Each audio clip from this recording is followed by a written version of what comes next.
Bilang ng trabaho sa bansa, inaasahang darami ngayong panahon ng eleksyon ayon sa Labor Department.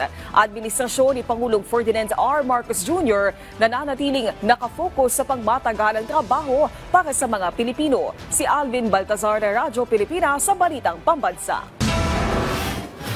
Walang duda ang Department of Labor and Employment na dadami ang trabaho ngayong election period at pagsisimula na ng kampanya para sa mga tumatakbo sa national level. Itong sinabi ni DOLE Secretary Benvenito Laguesma sa gitna ng stable employment sa Philippine labor market noong isang taon at improvement na nakita sa job quality. Ganun pa man, pinahayag ni Laguesma na hindi sila umaasa sa naturang epekto ng nasabing political exercise na anyay season na lamang at pansamantala ang magandang epekto nito. Pagbibigay din ng DOLE Chief, nananatiling nakatuon ang kanilang focus para mabigyan ng pangmatagalang trabaho ang mga Pilipino. We are not banking solely na dahil may political exercise, dadami ang trabaho. Dahil alam naman natin, pansamantala lamang yun eh.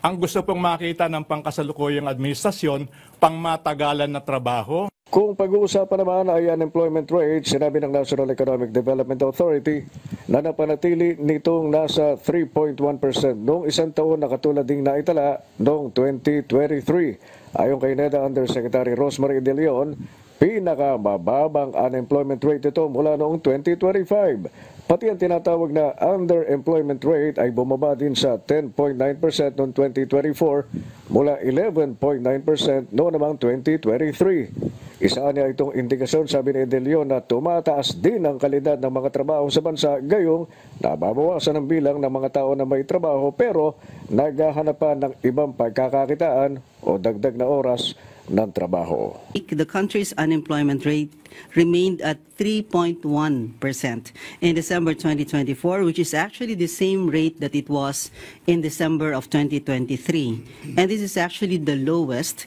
since 2005.